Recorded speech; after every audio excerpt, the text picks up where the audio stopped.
designed, yes, it was by God, as the universe was. Why can we not have God and spheroids at the same time?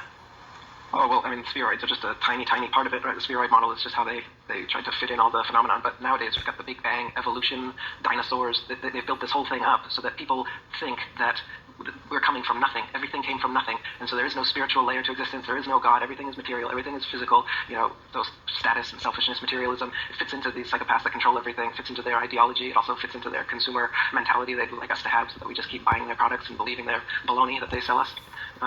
You know, they set themselves up as the authority. Like I told you at the beginning, if you just look out, you can see the horizon's flat. You can feel that we're not moving. You can see that everything's revolving around us. But then Neil deGrasse Tyson or Carl Sagan comes along and says, oh, silly, you believe your senses? You believe your own eyes? Don't do that. Believe me. Here, I'll show you some CGI. I'll show you a documentary. I'll show you a spinning ball Earth. And then suddenly you abandon your own senses, your own common sense, your own experience, and you prostrate yourselves at the feet of these authorities, and you just believe everything they say. So nowadays, everyone is believing that they're on a spinning ball instead of seeing and feeling that they're not. Is it difficult for you in society in general? I mean, when people know that you are a flat earther, I mean, does it make life difficult for you, uncomfortable? Yep.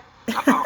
It's much better knowing the truth and living it and spreading it. And I've been in the conspiracy scene writing conspiracy books and stuff for 10 years, so I'm quite used to people ridiculing stuff they know nothing about, and it doesn't affect me. And if I may ask, how does you mentioned your father because he's a fan of the program and so forth. Do you discuss this with him? Does he engage you? Does he believe? Does he share your theory? Yeah, he finished reading my book and he says he's on board now. Really interesting. And so before that he was not on board, and now you've convinced him. Yeah, actually, everyone that that's been in contact with me who has read my book is a flat earther now. I haven't heard of anyone who's read my book and still believes the spinning ball. That's fascinating. And do you, if I can use the term, do you proselytize? I mean, do you go out and try and convince other people, or do you simply allow them to come to you and ask you about it? Sure, all of the above. I make a lot of YouTube videos. I have some blogs and websites, books. I go on forums. I have my own forum. Yeah, I've definitely been proselytizing this and other conspiracy truths for a long time. Have you offered to debate, let's say, a non-flat earther, let's say at some academic institution, an astronomer, an astrophysicist? Have you ever offered to debate any of these individuals, and have they ever accepted? No, but I would be interested, especially some of the bigger NASA names like Neil deGrasse Tyson. I'd love to debate him. And you're confident that you would emerge victorious? Sure. There's not even a shadow of a doubt in your mind that the Earth is flat? No, I researched it long enough to make sure that I was correct. It's fascinating. And still researching it now today. I don't have answers for everything. Like I told you, what's beyond the Antarctic ice and stuff, I don't know. There's still mysteries to it. But as far as whether the Earth is spinning or a ball, no, it's absolutely not. What about, I mentioned the transit, these long flights. Airplanes can now circumnavigate the globe, they would say, as one of the proofs that we are not living on a flat Earth. That you could fly around the Earth nonstop. Right.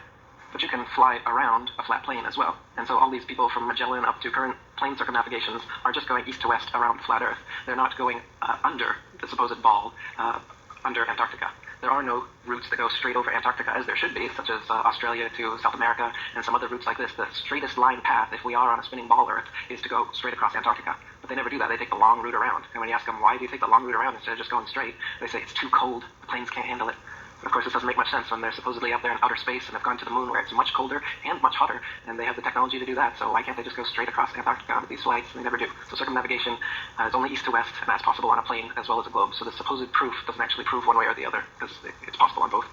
You mentioned that the United Nations flag is, in fact, a depiction of a flat Earth. So what are they trying to tell us? They're trying to clue us in? Are they teasing us? Why would they do that? Well, it's not only is it a flat Earth map, but it's divided like a bullseye target into 33 sections. And, Freemasonry has 33 degrees. Right. So, and it's also blue, like the first 3 blue degrees of Masonry. So to me, the flag, the logo, is like a big nudge, nudge, wink, wink for the Freemasons of the world. It's the biggest and oldest secret society in existence with over 5 million members worldwide. And they're the ones who are behind this spinning ball deception from the get-go.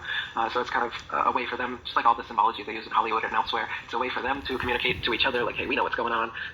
Meanwhile, the sheeple public can look at that and really not even pay attention whatsoever and have no idea what's going on.